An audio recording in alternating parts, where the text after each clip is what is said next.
Hi all, welcome to the world of statistics. So ഇന്നത്തെ വീഡിയോയിൽ distribution തിയറിയുടെ third part MCQs and detailed solutions ആയിട്ടാണ് നമ്മൾ വന്നിട്ടുള്ളത്. നമ്മുടെ കമന്റ് ബോക്സിലൊക്കെ ഒരുപാട് കമന്റ്സ് വരാറുണ്ട്, നമ്മുടെ വീഡിയോസ് ഒക്കെ ആൾക്കാർ കാണുന്നുണ്ട്. സോ ഇതേ സപ്പോർട്ട് ഇനി അങ്ങോട്ടും ഉണ്ടാവുമെന്ന് പ്രതീക്ഷിക്കുന്നു. കറക്ഷൻസും സജഷൻസും ഒക്കെ നിങ്ങൾക്ക് പറയാം. നമുക്ക് കറക്ഷൻസും പുതിയ സജഷൻസും ഒക്കെ ഇൻക്ലൂഡ് ചെയ്യാം. ഓക്കെ, പിന്നെ നെറ്റിന്റെ ക്വസ്റ്റ്യൻസ് ചെയ്യാമോ എന്ന് ചോദിക്കാറുണ്ട് ആൾക്കാർ. കമന്റ് ബോക്സിലും പ്രൈവറ്റ് ആയിട്ട് മെസ്സേജസ് ഒക്കെ വരാറുണ്ട്. നമ്മൾ ഇപ്പോൾ റിസർച്ച് ഓഫീസർ ആണ് നമ്മൾ മെയിൻ ആയിട്ട് എയിം ചെയ്യുന്നത്. അതിനുശേഷം നമുക്ക് നെറ്റിന്റെയും സെറ്റിന്റെയും പിന്നെ ഡിഗ്രി ലെവൽ ക്വസ്റ്റ്യൻ വർക്ക്ഔട്ടും ഒക്കെ നമുക്ക് ചെയ്യാം. Okay, so now here we move on to the first question. If x and y are two gamma variates, gamma of n1 and gamma of n2 respectively, then the distribution of x by y is. This is very important question and most repeated question in every statistical examinations. ഒരുപാട് എക്സാംസിന്റെ ഒക്കെ question papers നോക്കി കഴിഞ്ഞാൽ ഇപ്പൊ statistical investigator ആണെങ്കിലും research officer ആണെങ്കിലും അല്ലെങ്കിൽ ഏതെങ്കിലുമൊക്കെ entrance question പേപ്പേഴ്സിലൊക്കെ ആണെങ്കിലും ഭയങ്കര ഫ്രീക്വന്റ് ആയിട്ട് റിപ്പീറ്റഡ് ആയിട്ട് ചോദിച്ച് കണ്ടുവരുന്ന ഒരു ക്വസ്റ്റ്യൻ ആണിത്. ഈ ക്വസ്റ്റ്യന്റെ പ്രത്യേകത എന്താണെന്ന് വെച്ച് കഴിഞ്ഞാൽ ഇങ്ങനെ കുറെ ഉണ്ട്. ഇപ്പൊ എക്സും വൈയും രണ്ട് ഗാമ ആയാൽ എക്സ് ബൈ വൈയുടെ എന്താണ്, അതുപോലെ എക്സ് ബൈ എക്സ് പ്ലസ് വൈയുടെ എന്താണ്, അങ്ങനെ കുറെ ഇങ്ങനെയുള്ള ക്വസ്റ്റ്യൻസ് വരാറുണ്ട്. എക്സ് ബൈ വൈയുടെ, എക്സ് ബൈ എക്സ് പ്ലസ് വൈയുടെ, അതുപോലെ മോഡ് എക്സിന്റെ, ലോഗ് എക്സിന്റെ, അങ്ങനെ ഒരുപാട് ക്വസ്റ്റ്യൻസ് വരാറുണ്ട്. അത് actually this area is related to the distribution theory of Jacobian transformation. Okay, a kind of Jacobian transformation. Sometimes it is univariate, otherwise it is bivariate. അപ്പോൾ അതുകൊണ്ട് തന്നെ വളരെ ഇമ്പോർട്ടന്റ് ആയിട്ടുള്ള ഒരു ക്വസ്റ്റ്യൻ ആണ്. അപ്പൊ ഇത് പഠിച്ചു വെക്കാൻ വളരെ എളുപ്പമാണ്. അത് എങ്ങനെയാ എളുപ്പമാവുന്നേ? Here X and Y are two gamma variates. ഇവിടെ എക്സും വൈയും രണ്ട് ഗാമ വേരിയേറ്റുകളാണ് അല്ലെ? ഇവിടെ എക്സും വൈയും രണ്ട് ഗാമ വേരിയേറ്റുകളാണ്. എക്സ് ഫോളോ ചെയ്യുന്ന gamma distribution with parameter n1 and y follows gamma distribution with parameter n2. അതായത് ഇവിടെ ഗാമ ഡിസ്ട്രിബ്യൂഷൻ വിത്ത് ഓൺലി വൺ പാരാമീറ്റർ ആണ്. നമ്മൾ കഴിഞ്ഞ നമ്മുടെ വീഡിയോയിൽ ഈ ഗാമ ഡിസ്ട്രിബ്യൂഷൻ വിത്ത് ഓൺലി വൺ പാരാമീറ്ററിന്റെ വളരെ ഇമ്പോർട്ടന്റ് ആയിട്ടുള്ള ഒരു ക്യാരക്ടർ പറഞ്ഞിട്ടുണ്ടായിരുന്നു. എന്താ? Gamma distribution with one parameter ആണെങ്കിൽ മീനും വേരിയൻസും ഈക്വൽ ആയിരിക്കും അല്ലെ? ഇതെന്തിനാ ഞാൻ ഇങ്ങനെ പറയുന്നതെന്ന് വെച്ച് കഴിഞ്ഞാൽ, ഞാൻ എപ്പോഴും പറയാറില്ലേ, ഒരു ക്വസ്റ്റ്യൻ നമ്മൾ വായിച്ചാൽ ആ ക്വസ്റ്റ്യൻ അകത്തുനിന്ന് നമുക്ക് പറയാവുന്നതിന്റെ മാക്സിമം ഇമ്പോർട്ടന്റ് ആയിട്ടുള്ള പ്രോപ്പർട്ടീസ് നമ്മൾ പഠിക്കണം. അപ്പൊ ഇവിടെ ഗാമ ഡിസ്ട്രിബ്യൂഷന്റെ ഒരു വൺ ഇമ്പോർട്ടന്റ് പ്രോപ്പർട്ടി ആണ് മീനും വേരിയൻസും ഈക്വൽ ആണ് only in the case of one parameter. അപ്പൊ ഇവിടെ എക്സ് ഗാമ n1 ഉം y ഗാമ n2 ആണെങ്കിൽ എക്സ് ബൈ വൈ എന്താണ് ഫോളോ ചെയ്യുന്നത്? എക്സ് ബൈ വൈ എന്താണ് ഫോളോ ചെയ്യുന്നത്? എക്സ് ബൈ വൈ ഫോളോ ചെയ്യുന്നത് ബീറ്റ ഡിസ്ട്രിബ്യൂഷൻ വിത്ത് സെക്കൻഡ് കൈൻഡ് ആണ്. Beta distribution with the second kind, parameters n1, n2. അപ്പോ x by y follow ചെയ്യുന്നത് beta distribution with the second kind with parameters n1 and n2. അതേപോലെ ഈ question അകത്ത് തന്നെ ഇതും കൂടി പഠിച്ചു വെച്ചോളുക. x by x plus y follow ചെയ്യുന്നത് beta distribution of first kind with parameters n1 and n2. ഇത് എങ്ങനെ ഓർത്തിരിക്കാം? ബീറ്റ ഡിസ്ട്രിബ്യൂഷൻ മെയിൻ ആയിട്ടും രണ്ട് കൈൻഡ് ആണുള്ളത്, ബീറ്റ 1 ഉം ബീറ്റ 2. ബീറ്റ 1 എന്ന് പറയുമ്പോൾ എപ്പോഴും 1 കഴിഞ്ഞിട്ടാണല്ലോ 2 വരിക. അപ്പൊ ബീറ്റ 1 നമുക്കിതൊരു സിമ്പിൾ ഫോം അല്ല. ഞാൻ ഇപ്പൊ ഒരു ട്രിക്ക് ആയിട്ട് പറയാണ്. ബീറ്റ 1 എന്ന് പറയുമ്പോൾ ഒരു ചെറിയ ആളായിട്ട് കരുതുക, ബീറ്റ 2 എന്ന് പറയുമ്പോൾ ഒരു വലിയ ആളായിട്ട് കരുതുക. ഇവിടെ എക്സ് ബൈ വൈ എന്ന് പറയുമ്പോൾ ഒരു സിമ്പിൾ ഫോം അല്ലേ, അതിനെ നമുക്കൊരു ചെറിയ ആളായിട്ട് കാണാം, ഇതിനെ നമുക്കൊരു വലിയ ആളായിട്ട് കാണാം. അപ്പൊ ബീറ്റ 1നെ നമ്മളൊരു ചെറിയ ആളായിട്ട് കണ്ടു, ബീറ്റ 2നെ നമ്മളൊരു ബിഗ് ആളായിട്ട് കണ്ടു. അതേപോലെ എക്സ് ബൈ വൈ മറ്റേതിൽ നിന്നും ചെറിയ ഫോം ആയതുകൊണ്ട് അതിനെ ഒരു സ്മോൾ ആളായിട്ടും എക്സ് ബൈ എക്സ് പ്ലസ് വൈയെ ഒരു ബിഗ് ആളായിട്ടും കണ്ടു. ഇനി തിരിച്ച് റിവേഴ്സ് ആക്കി പഠിച്ചാൽ മതി. സ്മോൾ ആൾക്ക് ബിഗും ബിഗ് ആൾക്ക് സ്മോളും. അതായത് എക്സ് ബൈ വൈക്ക് അത് ചെറിയ ആളാണല്ലോ, അതിന് ബീറ്റ 2 ആയിരിക്കും, മറ്റേതിന് ബീറ്റ 1 ആയിരിക്കും. അങ്ങനെ പഠിച്ചു വെച്ചാലും മതി. സോ ഈ ഒരു ക്വസ്റ്റ്യൻ ചോദിക്കാനുള്ള ചാൻസ് ഈ മൂന്ന് കാര്യങ്ങളാണ്. ഒന്ന്, ഗാമ ഡിസ്ട്രിബ്യൂഷൻ വൺ പാരാമീറ്റർ ആണെങ്കിൽ മീൻ ഈക്വൽ ടു വേരിയൻസ് ആയിരിക്കും. രണ്ട്, എക്സും വൈയും ഗാമ വിത്ത് n1 n2 ആണെങ്കിൽ എക്സ് ബൈ വൈ എന്താണ് ഫോളോ ചെയ്യുന്നത്, x by y x plus y എന്താണ് ഫോളോ ചെയ്യുന്നത്. ഇത്രയുമാണ് ഈ ക്വസ്റ്റ്യനകത്ത് നമുക്ക് കിട്ടാനുള്ള കാര്യങ്ങൾ. So here the answer is option C, beta distribution of second kind with the parameters n1 and n2. Okay, le?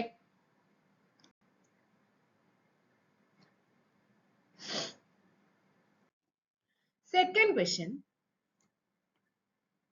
If x is a random variable, the probability density function of the variable log x, where x follows n mu sigma square s.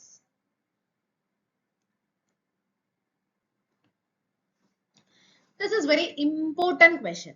Idum ഒരു repeated question ആണ് ട്ടോ. ഇന്ന് നമ്മൾ ചെയ്യുന്ന almost എല്ലാം repeated questions ആണ്. അതായത് ഒരുപാട് പ്രീവിയസ് ഇയർ ക്വസ്റ്റ്യൻ പേപ്പേഴ്സ് നോക്കി കഴിഞ്ഞാൽ ഒരുപാട് തവണ റിപ്പീറ്റ് ചെയ്ത് ചോദിച്ചിട്ടുള്ള ക്വസ്റ്റ്യൻസിൽ ഒന്നാണിത്. അതായത് x ഒരു റാൻഡം വേരിയബിൾ ആണ്. Okay, the probability density function of the variable log x. x ഒരു റാൻഡം വേരിയബിൾ ആണെങ്കിൽ log x ന്റെ PDF എന്താണെന്നാണ് ചോദ്യം.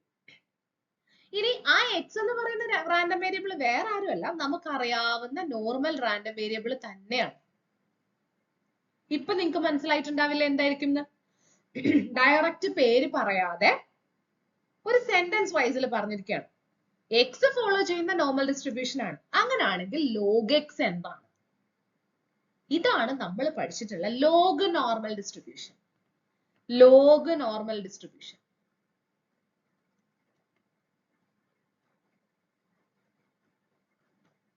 ആക്ച്വലി ഇതും നമ്മുടെ പ്ലേലിസ്റ്റില് ഡിസ്ട്രിബ്യൂഷൻ തിയറിയിൽ ഒരു ലാസ്റ്റിലത്തായിട്ടൊക്കെ വരുമ്പോഴത്തേക്ക് ലോഗ് നോർമൽ ഡിസ്ട്രിബ്യൂഷൻ ഒക്കെ നമ്മൾ എക്സ്പ്ലെയിൻ ചെയ്യുന്നുണ്ട്. അപ്പൊ ഈ പ്രോപ്പർട്ടീസ് തിരിച്ചും മറിച്ചും ഒരുപാട് തവണ നമ്മൾ എക്സ്പ്ലെയിൻ ചെയ്തിട്ടുണ്ട്. അപ്പോൾ നമ്മുടെ പ്ലേലിസ്റ്റ് ഒന്നും കണ്ടിട്ടില്ലാത്ത ആൾക്കാർക്ക് വേണ്ടിയിട്ട് ഞാൻ എപ്പോഴും അതാത് ക്വസ്റ്റ്യൻസ് വർക്ക്ഔട്ട് ചെയ്തിടുന്ന സമയത്ത് പ്ലേലിസ്റ്റും കൂടെ മെൻഷൻ ചെയ്ത് പോകാറുണ്ട് കേട്ടോ. അറിയാത്തവർ ഇവിടെ നോക്കിയാൽ മതിയാവും. അപ്പൊ ഇവിടെ എക്സ് ഫോളോ ചെയ്യുന്നത് എൻ മ്യൂ സിഗ്മ സ്ക്വയർ ആണെങ്കിൽ ലോഗ് എക്സ് എന്തായിരിക്കും? log x ന്റെ PDF probability density function എന്തായിരിക്കും? അതാണ് ചോദ്യം. Here the answer is option C. x normal ആണെങ്കിൽ log x ന്റെ കണ്ടുപിടിക്കാൻ എന്ത് ചെയ്താൽ മതി? x ന്റെ സ്ഥാനത്ത് log x കൊടുത്താൽ മതി. ഒരു സിഗ്മ x കൂടെ വരുമെന്നേ ഉള്ളൂ. സോ ഓപ്ഷൻ സി ആണ് answer.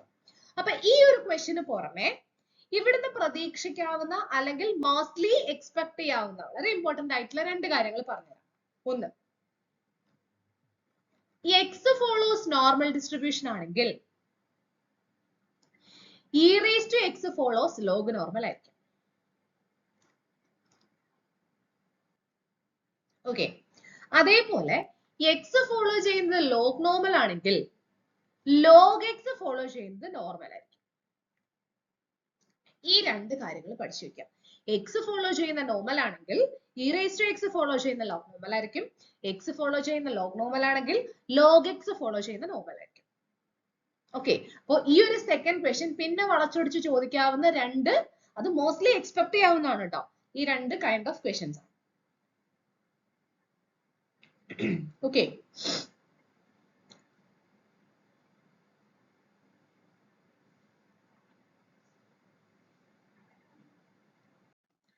third question. Student-T distribution curve is symmetrical about mean. It means that odd order moments are 0, even order moments are 0, both A and B, none of A and B. Student-T distribution. This Student-T distribution is very, very similar to നമ്മുടെ one and important normal distribution. ഈ students ഡിസ്ട്രിബ്യൂഷനും normal ഡിസ്ട്രിബ്യൂഷനും തമ്മിൽ ഒരുപാട് similarities ഉണ്ട്. എന്തൊക്കെയാ? ഒന്ന്, bell shaped ആണ്. രണ്ട്, symmetric ആണ്. മൂന്ന്, സിമെട്രിക് ആയതുകൊണ്ട് തന്നെ ഓഡ് ഓർഡർ മൊമെന്റ്സ് 0 ആണ്. ഇതിന് രണ്ടിന്റെയും കോമൺ ആയിട്ടുള്ള ക്യാരക്ടേഴ്സ് ആണ് കേട്ടോ ഞാൻ പറയുന്നത്. ബെൽ ഷേപ്ഡ് ആണ്, സിമെട്രിക് ആണ്. അപ്പം നോർമൽ ഡിസ്ട്രിബ്യൂഷൻ കുറച്ചും കൂടി സ്പെസിഫിക് ആയിട്ട് പറയുകയാണെങ്കിൽ സ്റ്റാൻഡേർഡ് നോർമൽ ഡിസ്ട്രിബ്യൂഷൻ. ബിക്കോസ് നമ്മുടെ സ്റ്റുഡൻസ് ഡിസ്ട്രിബ്യൂഷനും സ്റ്റാൻഡേർഡ് നോർമൽ ഡിസ്ട്രിബ്യൂഷനും സിമെട്രിക് അറ്റ് 0 ആണ്. ഓക്കെ, അപ്പോ ബെൽ ഷേപ്ഡ് ആണ്, സിമെട്രിക് അറ്റ് 0 ആണ്. സോ അതുകൊണ്ട് തന്നെ ഓർഡർ മൊമെന്റ്സ് ഒക്കെ 0 ആണ്. ഈ മൂന്ന് ക്യാരക്ടേഴ്സ് ഇതിന് രണ്ടിനും കോമൺ ആണ്. അപ്പൊ നോർമൽ ഡിസ്ട്രിബ്യൂഷനുമായിട്ട് വളരെ സിമിലാരിറ്റി പോസസ് ചെയ്യുന്ന ഒരു ഡിസ്ട്രിബ്യൂഷൻ ഏതാന്ന് ചോദിച്ചു കഴിഞ്ഞാൽ നോർമൽ ആണ്. സോ അതുകൊണ്ട് തന്നെ ഇതിന്റെ answer option A, odd order moments are 0. പിന്നെ നോർമൽ ഡിസ്ട്രിബ്യൂഷന്റെ കേസിൽ അറിയാലോ, ഈവൻ ഓർഡർ മൊമെന്റ്സിന് ഒരു പെർട്ടിക്കുലർ ഫോം ഉണ്ട്. സിഗ്മ റേസ് ടു 2r-1 എന്നൊക്കെ പറഞ്ഞിട്ട് ഫോം ഉണ്ടല്ലോ, 1 into 3 into സംതിങ്. അങ്ങനെയുള്ള ക്യാരക്ടേഴ്സ് ഒക്കെ പഠിച്ചു വെക്കാം, എപ്പോഴും പറയാറുള്ളതാണ് നമ്മള്. ഓക്കെ അല്ലേ?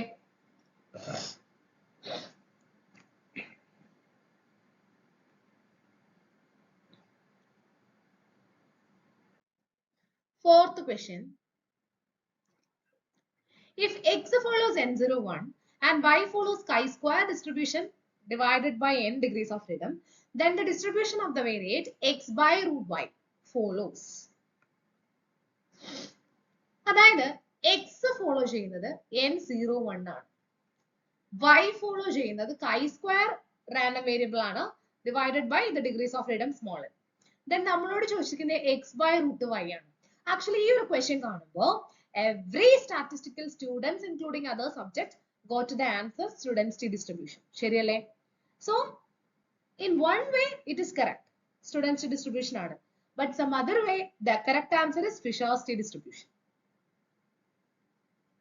എന്തുകൊണ്ടാന്ന് വെച്ച് കഴിഞ്ഞാൽ നമുക്കറിയാം, നമ്മൾ കുറേ റിലേഷൻഷിപ്സ് പഠിച്ചിട്ടുണ്ട് ഈ സാമ്പിളിംഗ് ഡിസ്ട്രിബ്യൂഷൻസിന്റെ കേസിൽ അല്ലെ. അതായത് ഇപ്പോ എക്സ് ഫോളോ ചെയ്യുന്നത് n01 സ്റ്റാൻഡേർഡ് നോർമൽ ആണെങ്കിൽ എക്സ് സ്ക്വയർ എന്ന് പറയുന്നത് chi square with 1 degrees of freedom ആയിരിക്കും. അതായത് എപ്പോഴും സ്റ്റാൻഡേർഡ് നോർമലിന്റെ സ്ക്വയർ ആണ് കൈ സ്ക്വയർ. ഇനി രണ്ടാമത്തെ കാര്യം, എക്സ് ഒരു സ്റ്റാൻഡേർഡ് നോർമലും വൈ ഒരു കൈ സ്ക്വയറും വൈ അതിന്റെ ഡിഗ്രീസ് ഓഫ് ഫ്രീഡവും എടുത്താൽ T distribution with n degrees of freedom ആയിരിക്കും. മൂന്നാമത്തത്, രണ്ട് കൈ സ്ക്വയർ ഡിസ്ട്രിബ്യൂഷൻസിന്റെ റേഷ്യോ എന്ന് പറയുന്നത് എഫ് ഡിസ്ട്രിബ്യൂഷൻ വിത്ത് mn പാരാമീറ്റേഴ്സ് ആയിരിക്കും. ഇത് മൂന്നും ഏതൊറക്കത്തെ വിളിച്ചു ചോദിച്ചാലും ഒരു സ്റ്റാറ്റിസ്റ്റിക്സ് സ്റ്റുഡന്റ് കാണാതെ ബൈഹാർട്ട് ചെയ്ത് പറയുന്ന മൂന്ന് കാര്യങ്ങളാണ്. ഒന്ന്, സ്റ്റാൻഡേർഡ് നോർമലിന്റെ സ്ക്വയർ കൈ സ്ക്വയർ ആണ്, ഒരു സ്റ്റാൻഡേർഡ് നോർമലിന്റെയും ഒരു കൈ സ്ക്വയറിന്റെയും കൂടെ റേഷ്യോ ടി ആണ്. ആ കൈ സ്ക്വയറിന്റെ റേഷ്യോ എടുക്കുമ്പോൾ നമ്മൾ ചെയ്യുന്നത് എന്താണെന്ന് വെച്ച് കഴിഞ്ഞാൽ സ്ക്വയർ റൂട്ടിനകത്ത് ആ chi square random variable by അതിന്റെ കറസ്പോണ്ടിങ് ഡിഗ്രീസ് ഓഫ് ഫ്രീഡം ആണ്. ഇനി രണ്ട് കൈ സ്ക്വയറുകളുടെ റേഷ്യോ എഫ് ആണ്. അപ്പൊ നമ്മൾ ന്യൂമറേറ്ററിൽ ഫസ്റ്റ് കൈ സ്ക്വയറിന്റെ ഡിഗ്രീസ് ഓഫ് ഫ്രീഡം കൊണ്ട് ഡിവൈഡ് ചെയ്യും, ഡിനോമിനേറ്ററിൽ രണ്ടാമത്തത് കൊണ്ട് ഡിവൈഡ് ചെയ്യും. ശരിയല്ലേ? ഈ മൂന്ന് റിലേഷൻഷിപ്പ് പഠിക്കുന്ന ഒരാള് ഓപ്ഷൻ സി ആണ് മാർക്ക് ചെയ്യാനുള്ള ചാൻസ് കൂടുതൽ. പക്ഷെ അവിടെ ആ ഡിവൈഡഡ് ബൈ എന്നിന് പകരം ബൈ 1 വന്നു കഴിഞ്ഞാൽ നമ്മൾ അത് ഫിഷേഴ്സ് ടി ആണ് പറയാം. ആക്ച്വലി ടി ഡിസ്ട്രിബ്യൂഷൻ 2 kinds ഉണ്ട്, ഫിഷേഴ്സ് ടി ഉണ്ട്, സ്റ്റുഡൻസ് ടി ഉണ്ട്. പക്ഷെ നമ്മൾ ഫിഷേഴ്സ് ടി അങ്ങനെ പഠിക്കാറില്ല. ഓൾമോസ്റ്റ് എല്ലാ കോളേജസിലും സ്റ്റുഡൻസ് ടി മാത്രമാണ് പഠിപ്പിക്കുക. ഓക്കെ, പക്ഷെ നമ്മുടെ ഗുപ്ത ആൻഡ് കപൂറിന്റെ ടെക്സ്റ്റ് എടുത്ത് വെച്ച് പഠിച്ചിട്ടുള്ള ആൾക്കാർക്ക് അറിയാം ഇത് രണ്ടും ആ ടെക്സ്റ്റിലുണ്ട്. അതാണല്ലോ നമുക്ക് റെഫറൻസിനായിട്ട് തരുന്ന ടെക്സ്റ്റ് സിലബസിന്റെ ഒക്കെ താഴെ. അപ്പൊ അവിടെ ഇത് രണ്ടും കിടക്കുന്നുണ്ട്. പക്ഷെ നമ്മൾ സ്റ്റുഡൻസ് ടി ആണ് നോർമലി പഠിപ്പിച്ചു വിടാം. Okay,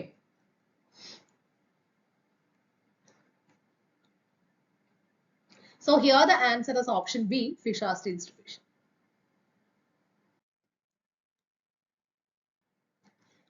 Fifth question. If the sample size n equal to 2, the students t distribution reduces to. Sample size 2 ആവുമ്പോൾ t distribution എങ്ങോട്ട് reduce ചെയ്യും?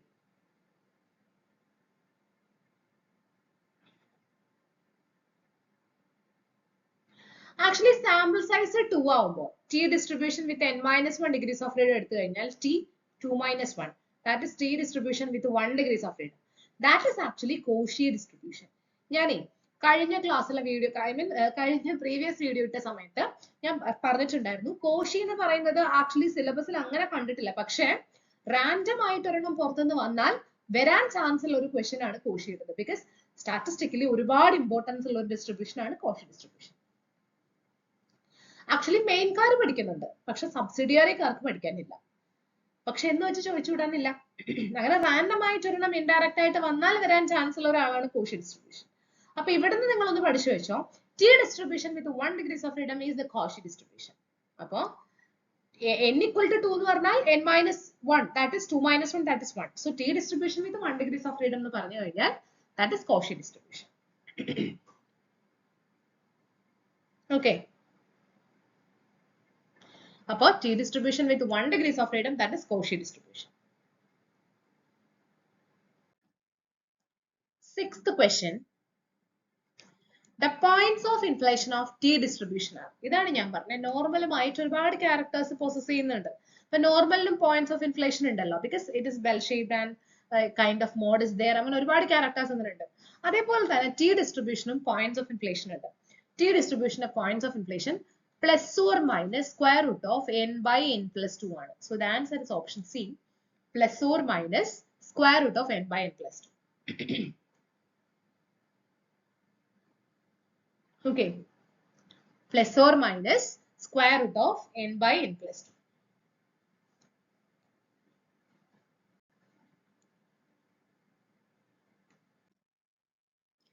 Seventh question. Maximum height of the student distribution curve at the point t equal to 0. അതായത് ഞാൻ already പറഞ്ഞല്ലോ, T distribution is very similar to normal distribution. So അതുകൊണ്ട് തന്നെ it has also bell shaped probability density function, and at 0 യിലാണ് that peakness is obtained. ആ ഒരു peakness കിട്ടുന്നത് 0 യിലാണ്, because it is symmetric at 0. Symmetric ആവുന്നത് 0 യിലാണ്. സിമെട്രിക് എന്ന് പറഞ്ഞു കഴിഞ്ഞാൽ അർത്ഥം എന്താ? ഇപ്പുറത്തെ സൈഡിലോട്ടും അപ്പുറത്തെ സൈഡിലോട്ടും ഈക്വലി ഡിസ്ട്രിബ്യൂട്ടഡ് ആണ്. അതായത് അതിന് മിഡിൽ ആയിട്ടൊരു പോയിന്റ് ഉണ്ട്. ഓക്കെ, അപ്പൊ ആ ഒരു പോയിന്റിൽ, ആ അറ്റ് വിച്ച് ദാറ്റ് പോയിന്റ്, ആ പോയിന്റിൽ ഫ്രീക്വൻസി എന്താണ്, ആ മാക്സിമം ഹൈറ്റ് എന്താണ്? Here the answer 1 by root of n minus 1, 1 by beta of 1 by 2, n minus 1 by 2. ഇങ്ങനെയുള്ള കാര്യങ്ങളൊക്കെ പഠിച്ചു വെക്കണം. ഇതൊന്നും നമുക്ക് അവിടെ നിന്ന് ചെയ്തു നോക്കാൻ പറ്റുന്ന കാര്യങ്ങളല്ല. അപ്പൊ ഇങ്ങനെയുള്ള കാര്യങ്ങളൊക്കെ ഒന്ന് പഠിച്ചു വെക്കാം.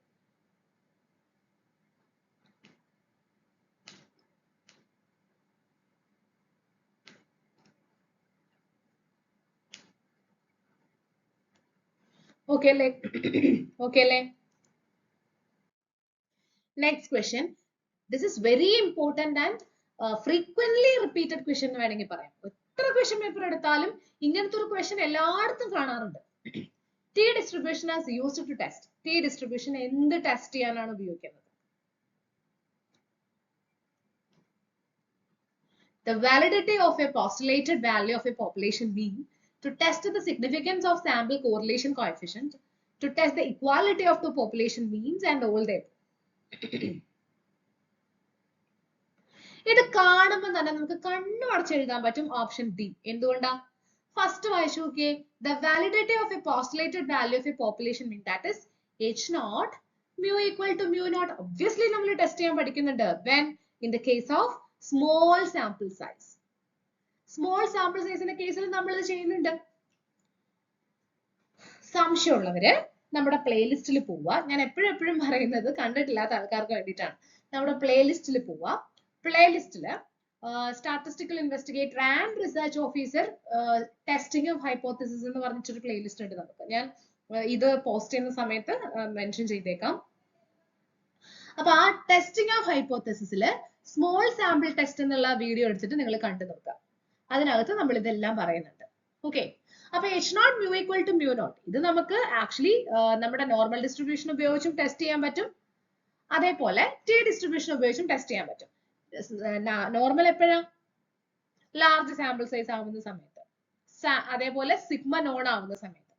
ഇനി സ്മോൾ സാമ്പിൾ സൈസ് ആവുന്ന സമയത്തും സിഗ്മ അൺനോൺ ആവുന്ന സമയത്തും നമ്മൾ ടി ഡിസ്ട്രിബ്യൂഷൻ ആണ് യൂസ് ചെയ്യുന്നത്. അപ്പൊ ഫസ്റ്റ് ഓപ്ഷൻ കറക്റ്റ് അല്ലേ? ഇനി to test the significance of sample correlation coefficient H naught rho equal to rho naught, അതും സ്മോൾ സാമ്പിൾ സൈസിൽ നമുക്ക് യൂസ് ചെയ്യാൻ പറ്റും. Then to test the equality of the population means, that is H naught mu 1 equal to mu 2. അവിടെയും sigma 1ഉം sigma 2ഉം unknown ആവുന്ന സമയത്തും sample size small ആവുന്ന സമയത്തും നമുക്ക് ടി ഡിസ്ട്രിബ്യൂഷൻ യൂസ് ചെയ്യാൻ പറ്റും. പെയർഡ് ടി ടെസ്റ്റ് ഉപയോഗിക്കാം. അതായത് സെയിം രണ്ട് സാമ്പിളിനും, രണ്ട് പോപ്പുലേഷൻ എടുക്കുന്ന സമയത്ത് രണ്ട് സാമ്പിളിനും equal number of sample values ആണെന്നുണ്ടെങ്കിൽ നമുക്ക് പെയർഡ് ടി ടെസ്റ്റ് ഉപയോഗിക്കാം. അപ്പൊ അങ്ങനെ കുറെ വെറൈറ്റീസ് ഒക്കെ ഉണ്ട്. നമ്മുടെ പ്ലേലിസ്റ്റിൽ ഒന്ന് നോക്കിയാൽ മതി. So the answer is actually all the above.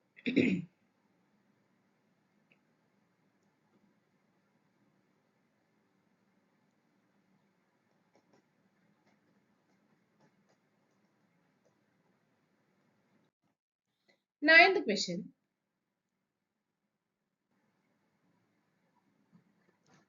The value of a statistic T to test a hypothetical value 20 of population mean from a sample of size 10 having its mean equal to 18.5 and variance equal to 1.21s. Here, this question is also a most or frequently repeated question.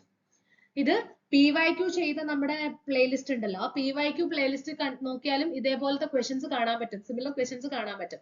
എന്തുകൊണ്ടാന്ന് വെച്ച് കഴിഞ്ഞാൽ ഭയങ്കര important ആയിട്ടുള്ള ഒരു question ആണിത്. നമുക്ക് ഇത് എങ്ങനെ ചെയ്യാൻ പറ്റുമെന്ന് നോക്കാം. The value of a statistic T. ഒരു T എന്ന് പറയുന്ന സ്റ്റാറ്റിസ്റ്റിക്കിന്റെ വാല്യൂ ആണ് നമുക്ക് കണ്ടുപിടിക്കേണ്ടത്. A hypothetical value 20 of population mean. Test a hypothetical value 20. ഒരു hypothetical value 20 ആണോ എന്ന് നോക്കണം. Of population mean. അതായത് ഒരു പോപ്പുലേഷന്റെ മീൻ mu that is equal to 20 ആണോ എന്ന് നമുക്ക് ടെസ്റ്റ് ചെയ്ത് നോക്കണം. From a sample of size 10. The sample size is 10 only. It is also a small sample size. Having its mean 18.5. That means the mean of the sample is 18.5. That is x bar equal to 18.5. And its variance, that is the variance of that particular sample is 1.21. That is sigma square നമുക്ക് അറിയില്ല. അപ്പോൾ s square is equal to 1.21. ഞാൻ ഒന്നും ചെയ്തില്ല, question ഒന്ന് വായിച്ച് എഴുതിയതേ ഉള്ളൂ. അപ്പൊ ഒന്ന് ഇവര് പറഞ്ഞിട്ടുണ്ട് കണ്ടുപിടിക്കേണ്ടത് ഒരു സ്റ്റാറ്റിസ്റ്റിക്കിന്റെ വാല്യൂ ആണ്. അപ്പൊ സ്റ്റാറ്റിസ്റ്റിക് ഏതാണെന്ന് നമ്മൾ തീരുമാനിക്കണം. ഇനി എന്തിനുള്ള സ്റ്റാറ്റിസ്റ്റിക് ആണ്? To test a hypothetical value 20 of population mean. ഒരു പോപ്പുലേഷന്റെ വാല്യൂ 20 ആണെന്ന് ടെസ്റ്റ് ചെയ്ത് നോക്കണം. From a sample of size 20, അതായത് മീൻ 18.5ഉം വേരിയൻസ് 1.21ഉം സാമ്പിൾ സൈസ് 10ഉം ആയിട്ടുള്ള ഒരു സാമ്പിളിന്റെ വെച്ചുകൊണ്ടാണ് നമുക്ക് ഈ ടെസ്റ്റ് ചെയ്യേണ്ടത്. ഇത് നോക്ക്, അപ്പൊ ഇവിടെ സ്റ്റാറ്റിസ്റ്റിക് ഏതായിരിക്കും? സാമ്പിൾ സൈസ് വളരെ കുറവാണ്. അത് മാത്രമല്ല sigma is unknown here. Sigma ഇവിടെ അറിയില്ല, സിഗ്മയും അറിയില്ല, സാമ്പിൾ സൈസ് ചെറുതുമാണ്. സോ ഒബ്വിയസ്ലി നമ്മൾ ഇവിടെ എന്തായിരിക്കും യൂസ് ചെയ്യുക? ഒരു ടി സ്റ്റാറ്റിസ്റ്റിക് ആയിരിക്കും. ആ സ്റ്റാറ്റിസ്റ്റിക് ഏതായിരിക്കും?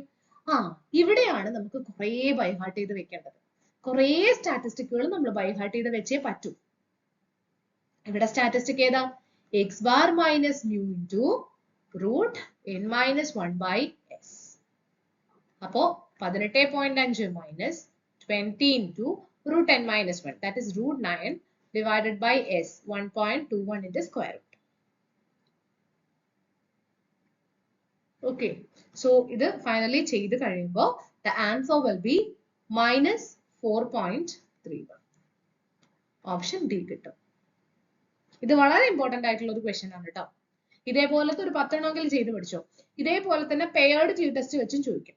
പെയർഡ് ടി ടെസ്റ്റിന് ഇങ്ങനെ നമുക്ക് ഇങ്ങനെ ചെയ്ത് നോക്കാനുള്ള ക്വസ്റ്റ്യൻസ് വരാനുള്ള ചാൻസ് വളരെ കൂടുതലാണ്. അപ്പൊ അങ്ങനെയുള്ള കുറച്ച് ക്വസ്റ്റ്യൻസ് ചെയ്ത് പഠിക്കാം.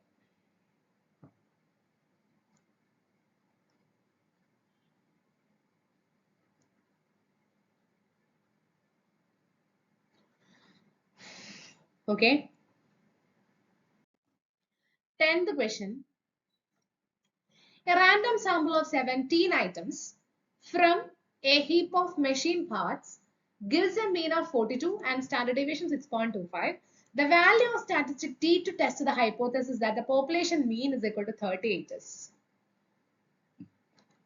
ഇവിടെ നമുക്ക് തന്നിട്ടുള്ള കാര്യങ്ങൾ നോക്കാം. A random sample of 17 items. So n equal to 17. From a heap of machine parts gives a mean of 42. അപ്പൊ എക്സ് ബാർ 42 ആണ്. അതായത് ആ സാമ്പിളിന്റെ മീൻ ആണ് പറഞ്ഞിരിക്കുന്നത് 42. അതിന്റെ സ്റ്റാൻഡേർഡ് ഡീവിയേഷൻ എസ് തന്നിട്ടുണ്ട് 6.25. ഇനി നമ്മളോട് ചോദിച്ചിരിക്കുന്ന ഒരു സ്റ്റാറ്റിസ്റ്റിക്കിന്റെ വാല്യൂ ആണ്. എന്ത് ടെസ്റ്റ് ചെയ്യാനുള്ളത്? The population means 38. അതായത് H0 mu equal to 38 ആണോ നോക്കാനുള്ളത്. സെയിം ക്വസ്റ്റ്യൻ അല്ലേ, നേരത്തെ ചെയ്ത പോലത്തെ സാധനല്ലേ. സാമ്പിൾ സൈസ് വളരെ ചെറുതാണ്, സിഗ്മ അൺനോൺ ആണ്. So here also the same statistic x bar minus mu into root n minus 1 by yes.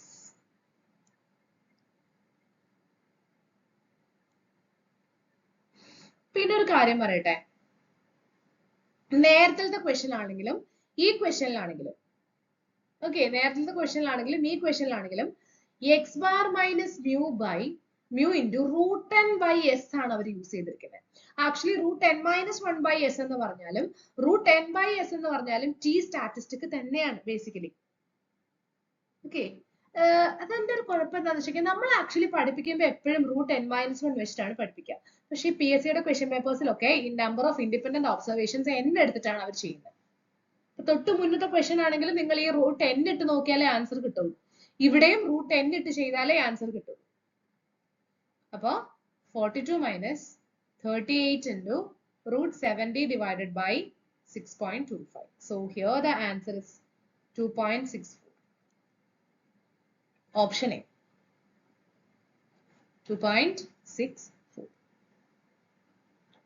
അപ്പോ 9th ക്വസ്റ്റ്യനിലും സെയിം ആണ്.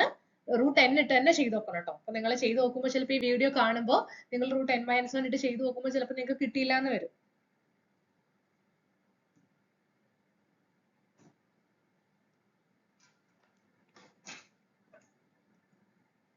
ഓക്കെ അല്ലേ?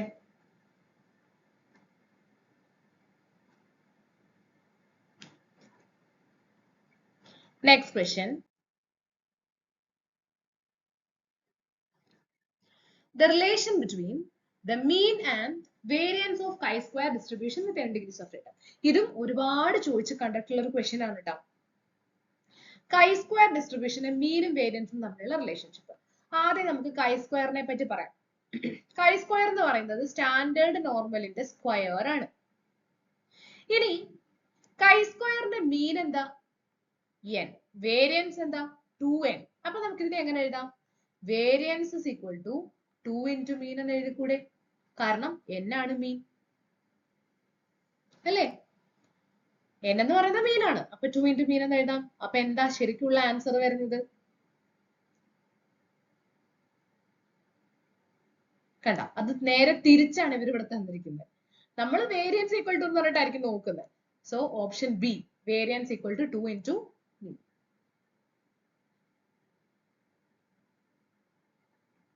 Okay, variance equal to 2 into mean. ഇങ്ങനൊക്കെ ചില ഡിസ്ട്രിബ്യൂഷൻസിന് ഇതേപോലത്തെ ഒക്കെ ക്യാരക്ടേഴ്സ് ഉണ്ട്. അതൊക്കെ നോക്കി വെക്കണം. നിങ്ങൾക്ക് ഇങ്ങനെ നോക്കി എഴുതാനുള്ള സമയം ഇല്ലെങ്കിൽ നമ്മുടെ പ്ലേലിസ്റ്റ് കിടക്കുന്ന വീഡിയോ എടുത്ത് വെച്ചിട്ട് എഴുതി വെച്ചാലും മതി. എല്ലാ പ്രോപ്പർട്ടീസും അതിൽ പറയുന്നുണ്ട്, മാക്സിമം എല്ലാം പറയുന്നുണ്ട്.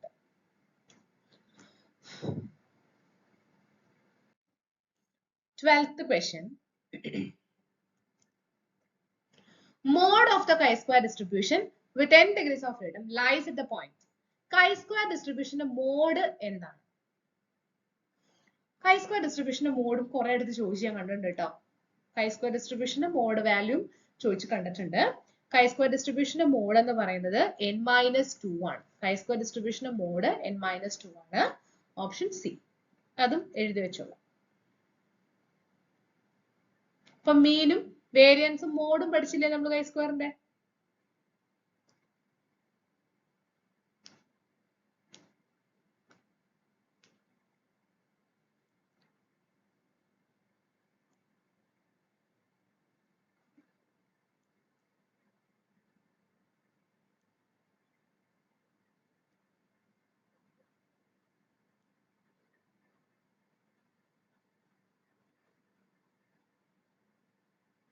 Okay. 13th question.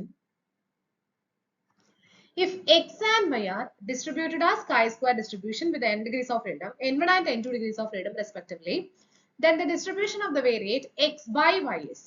This is also an important question. x follow ചെയ്യുന്ന chi-square with n1 degrees of freedom, y follow ചെയ്യുന്നത് chi-square with n2 degrees of freedom. x by y follows. x follow ചെയ്യുന്ന chi-square with n1 degrees of freedom, y follow ചെയ്യുന്നത് chi-square with n2 degrees of freedom. ഇവിടെ x by n1 by y by n2 ആണെങ്കിൽ this is f distribution with n1 n2 degrees of freedom. അത് നമ്മൾ കുറച്ച് മുന്നേ ഒരു question കണ്ടപ്പോഴും പറഞ്ഞതാണ് അല്ലേ? അപ്പോ x by n1 y by n2 അതിന്റെ റേഷ്യോ ആയിരുന്നെങ്കിൽ അത് f distribution with parameters n1 and n2 എന്ന് നമുക്ക് കണ്ണുടച്ച് പറയാമായിരുന്നു. But here by n1 by n2 ആ രണ്ട് ടേംസ് ഇല്ല. This is only x by y. അവിടെയാണ് നമുക്ക് തെറ്റുന്നത്. ഇത് ആക്ച്വലി നമ്മൾ ഒരു കോളേജിൽ പഠിപ്പിച്ചുകൊണ്ടിരുന്ന സമയത്ത് ഒരു കുട്ടിയോട് നമ്മൾ ചോദിച്ച ക്വസ്റ്റ്യൻ ആണ്. കണ്ണു അടച്ചുകൊണ്ട് വിത്തിൻ സെക്കൻഡ്സ് പറഞ്ഞു എഫ് ഡിസ്ട്രിബ്യൂഷൻ ആണെന്ന്. കാരണം നമ്മൾ പഠിച്ചു വെച്ചിരിക്കുന്നത് എങ്ങനെയാ, രണ്ട് കൈ സ്ക്വയേഴ്സിന്റെ റേഷ്യോ എന്ന് പറയുന്നത് എഫ് ആണ്. നമ്മൾ അങ്ങനെയാണ് പഠിച്ചു വെച്ചിരിക്കുന്നത്. അപ്പൊ നമുക്ക് പിന്നീട് ഒന്നും ആലോചിക്കേണ്ട ആവശ്യമില്ല, രണ്ട് കൈ സ്ക്വയറിന്റെ റേഷ്യോ അല്ലേ. അപ്പൊ എക്സ് ബൈ വൈ ഇത് നമ്മളെ തെറ്റിക്കാൻ വേണ്ടിയിട്ട് ഇങ്ങനെയൊക്കെയുള്ളത് ചോദിക്കും. വളരെ സിമ്പിൾ ആണ്, പക്ഷെ ചോദിച്ചാൽ നമുക്ക് തെറ്റും. ബിക്കോസ് നമ്മൾ അങ്ങനെ പഠിച്ചു വെച്ചിരിക്കുന്നത്. രണ്ട് കൈ സ്ക്വയേഴ്സിന്റെ റേഷ്യോ അല്ലേ, ദാറ്റ് ഇസ് എഫ് ഡിസ്ട്രിബ്യൂഷൻ, നമ്മൾ അങ്ങനെ പറയും. പക്ഷെ ഇവിടെ അങ്ങനെയല്ല, അവിടെ ആ പാരാമീറ്റേഴ്സ് കൊണ്ട് ഡിവൈഡ് ചെയ്തിട്ടില്ല. അങ്ങനെയാണെങ്കിൽ എക്സ് ബൈ വൈ എന്തായിരിക്കും ഫോളോ ചെയ്യുന്നത്? അതിന് ഞാൻ നേരത്തെ പറഞ്ഞ അതേ ഐഡിയ. ഫസ്റ്റ് ക്വസ്റ്റ്യൻ പറഞ്ഞപ്പോ ഞാൻ ഒരു ഐഡിയ പറഞ്ഞില്ലേ, സ്മോൾ ബിഗ് ബിഗ് സ്മോൾ. ഇവിടെ ദ സെയിം സ്ട്രാറ്റജി. ഇത് സ്മോൾ അല്ലേ, അപ്പൊ big beta distribution of second kind.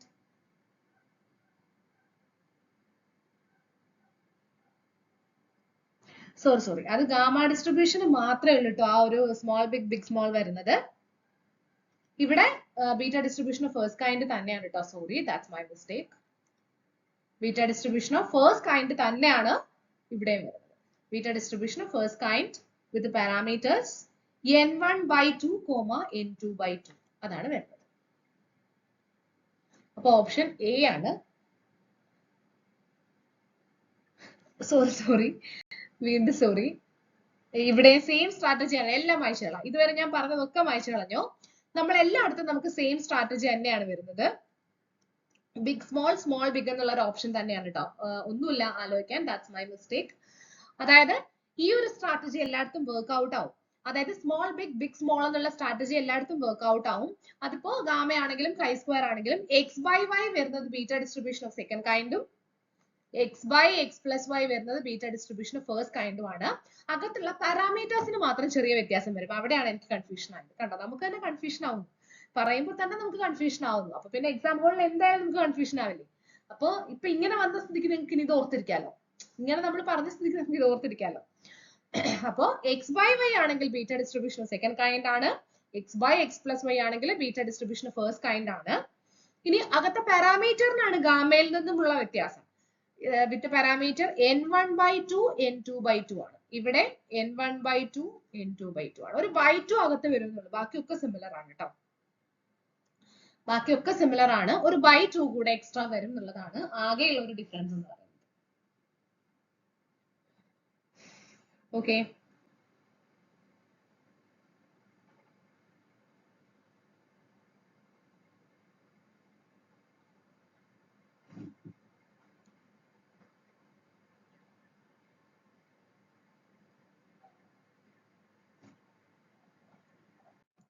fourteenth question. If x and y are both chi-square variates with n1 and n2 respectively, that means parameters respectively, then the distribution of the variate x by x plus y, നമ്മൾ തൊട്ട് മുന്നേ പറഞ്ഞത് എന്തായിരിക്കും ഇനി പറയാലോ. ഇവിടെ നമുക്ക് small big big small എന്നുള്ളത് നമുക്ക് വർക്ക് ഔട്ട് ചെയ്യാൻ പറ്റും. അപ്പം x by X plus y എന്ന് പറയുന്നത് നമ്മൾ ബിഗ് ആയിട്ട് എടുത്തേ, അപ്പൊ ഒബ്വിയസ്ലി സ്മോൾ ആയിരിക്കും. അപ്പൊ ബീറ്റ 1 n1/2/n2/2 തൊട്ട് മുമ്പത്തെ ക്വസ്റ്റ്യനിൽ നമ്മൾ പറഞ്ഞതാണ്. It's very simple. So the answer is option A.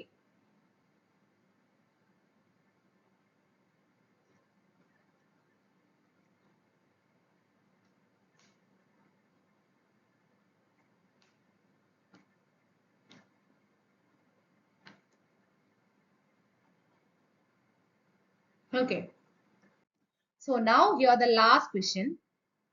ഇത് വളരെ ഫ്രീക്വന്റ് ആയിട്ട് റിപ്പീറ്റ് ചെയ്ത് എല്ലാ ക്വസ്റ്റ്യൻ പേപ്പേഴ്സിലും കാണുന്നതാണ്. അപ്പൊ ഞാനിത് ഇങ്ങനെ പറയുമ്പോൾ ഇതിപ്പോ എന്താ എല്ലാം റിപ്പീറ്റഡ് ആണോ എന്ന് സംശയമുള്ളവർ ജസ്റ്റ് പോയിട്ട് ഒന്ന് PYQ കണ്ടു നോക്കുക, നമുക്ക് മനസ്സിലാവും.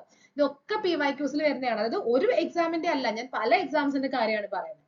ഇത് വളരെ ഇമ്പോർട്ടന്റ് ആയിട്ടുള്ള വളരെ റിപ്പീറ്റഡ് ആയിട്ടുള്ള ഒരു ക്വസ്റ്റ്യൻ ആണ് കേട്ടോ. ക്വസ്റ്റ്യൻ വായിക്കാം. chi-square distribution is useful to test. chi-square distribution എന്തിനാണ്, എന്ത് ടെസ്റ്റ് ചെയ്യാനാണ് യൂസ് ചെയ്യുന്നത്? നേരത്തെ നമ്മൾ സെക്കൻഡ് ഓർ തേർഡ് ക്വസ്റ്റ്യൻ ആയിട്ട് ടി ഡിസ്ട്രിബ്യൂഷൻ എന്ത് ടെസ്റ്റ് ചെയ്യാനാണെന്ന് പറഞ്ഞില്ലേ, അതേപോലെ chi-square എന്ത് ടെസ്റ്റ് ചെയ്യാനാണ് യൂസ് ചെയ്യുന്നത്? ഇതും സംശയമുള്ള ആൾക്കാർക്ക് നമ്മുടെ പ്ലേലിസ്റ്റിൽ ടെസ്റ്റിംഗ് ഓഫ് ഹൈപ്പോത്തസിന്റെ പ്ലേലിസ്റ്റ് എടുത്തു കഴിഞ്ഞാൽ അതിൽ chi-square ഡിസ്ട്രിബ്യൂഷനും അതിന്റെ ഡീറ്റെയിൽഡ് ആയിട്ടുള്ള കാര്യങ്ങൾ നമ്മൾ പറയുന്നുണ്ട്. സംശയമുള്ളവർക്ക് അല്ലെങ്കിൽ ആവശ്യമുള്ളവർക്ക് അത് പോയി കാണാം. എന്തായാലും ഞാൻ ഇതിന്റെ കൂട്ടത്തിൽ ഒന്ന് മെൻഷൻ ചെയ്യും. അപ്പൊ അപ്പൊ ഇതിന്റെ ആൻസർ എന്താണ്? chi-square ഡിസ്ട്രിബ്യൂഷൻ എന്ത് ടെസ്റ്റ് ചെയ്യാനാണ് യൂസ് ചെയ്യുന്നത്? Independence of attributes, equality of several population correlation coefficients, equality of several population variances, all day. ഇതിന്റെ ആൻസർ ഞാൻ പറയാം. ആൻസർ ഓപ്ഷൻ ഡി ആണ്. ഒന്നാമത്തെ നോക്കാം, ഇൻഡിപെൻഡൻസി ഓഫ് ആട്രിബ്യൂട്ട്സ്. നമ്മളെ ഈ chi-square ഡിസ്ട്രിബ്യൂഷൻ പഠിക്കുന്ന ഒരു വ്യക്തി, ഏത് വ്യക്തിയാണെങ്കിലും അപ്പൊ തന്നെ ബൈഹാർട്ട് ചെയ്ത് വെക്കുന്ന ഒരു കാര്യമുണ്ട്. What are the uses of chi-square distribution? Independency of attributes, homogeneity അല്ലേ, independency, homogeneity, equality of a variance to a particular value, ശരിയല്ലേ? Goodness of fit. എപ്പോഴും എല്ലാ ആൾക്കാരും പറഞ്ഞു വെക്കുന്ന 3 കാര്യങ്ങളാണ്. ഒന്ന് goodness of fit, 2 independency, 3 homogeneity. ഈ 3 കാര്യങ്ങളും അറിയാത്ത ഒരാൾ പോലും ഉണ്ടാവില്ല, ശരിയല്ലേ? ഈ 3 കാര്യങ്ങൾ എല്ലാവരും പഠിച്ചു വെക്കുന്നതാണ്. അതിന്റെ കൂട്ടത്തിൽ ഇത് രണ്ടും കൂടി അങ്ങ് പഠിച്ചാൽ മതി. ഒന്ന് several population correlation coefficients, ρ1 = ρ2 = ρ3 etc. അതേപോലെ സെവറൽ പോപ്പുലേഷൻ വേരിയൻസസ്, σ1 = σ2 = σ3 etc. ഇതൊക്കെ ടെസ്റ്റ് ചെയ്യാനായിട്ട് നമുക്ക് എന്ത് യൂസ് ചെയ്യാം? chi-square ഡിസ്ട്രിബ്യൂഷൻ യൂസ് ചെയ്യാം. So the answer is option B. Okay അല്ലേ? അപ്പൊ ഇത്രയും ക്വസ്റ്റ്യൻസ് ആണ് നമ്മൾ ഇന്നത്തെ ക്ലാസ്സിൽ വർക്ക്ഔട്ട് ചെയ്യാനായിട്ട് എടുത്തത്. സോ നമ്മുടെ വീഡിയോസ് സ്റ്റാർട്ടിങ് ടു എൻഡിങ് കാണുക, സപ്പോർട്ട് ചെയ്യുക. ബിക്കോസ് നിങ്ങൾ ഇത് കണ്ട് ലൈക്ക് ചെയ്ത് കുറച്ച് പേർക്ക് ഷെയർ ചെയ്ത് അങ്ങനെ നമുക്കൊരു സപ്പോർട്ട് കിട്ടിയാലേ നമുക്ക് വീണ്ടും വീണ്ടും വീഡിയോസ് ചെയ്യാനും കുറച്ച് PYQs മിക്സ് ചെയ്തിട്ടുള്ള ക്വസ്റ്റ്യൻസും അല്ലെങ്കിൽ എന്തെങ്കിലുമൊക്കെ തിയറട്ടിക്കൽ കണ്ടന്റ്സും ഒക്കെ ചെയ്യാനുള്ള ഒരു എനർജി നമുക്ക് ഉണ്ടാവുള്ളൂ. അപ്പോൾ കാണുന്ന ആൾക്കാർ വെറുതെ കണ്ടുവിടാതെ യൂസ്ഫുൾ ആണെങ്കിൽ, നിങ്ങൾക്ക് യൂസ്ഫുൾ ആണെങ്കിൽ മറ്റുള്ളവർക്കും കൂടെ ഷെയർ ചെയ്ത് കൊടുക്കുക, അവരും കൂടി അത് കാണട്ടെ. ഓക്കെ, then also നിങ്ങൾക്ക് ഇഷ്ടമാവുന്നുണ്ട് അല്ലെങ്കിൽ നിങ്ങൾക്ക് യൂസ്ഫുൾ ആവുന്നുണ്ട് എന്ന് എനിക്ക് മനസ്സിലാവണമെങ്കിൽ നിങ്ങൾക്കൊന്ന് ലൈക്ക് ചെയ്യാം, ഒന്ന് സബ്സ്ക്രൈബ് ചെയ്യാം. ഓക്കെ, എന്നാലല്ലേ നമ്മുടെ വീഡിയോസ് ആൾക്കാർക്ക് ആവശ്യമുണ്ടെന്ന് നമുക്ക് മനസ്സിലാവുള്ളൂ. പിന്നെ എന്തെങ്കിലുമൊക്കെ സജഷൻസ് ഉണ്ടെങ്കിൽ കമന്റ് ചെയ്യാം. Okay, thank you.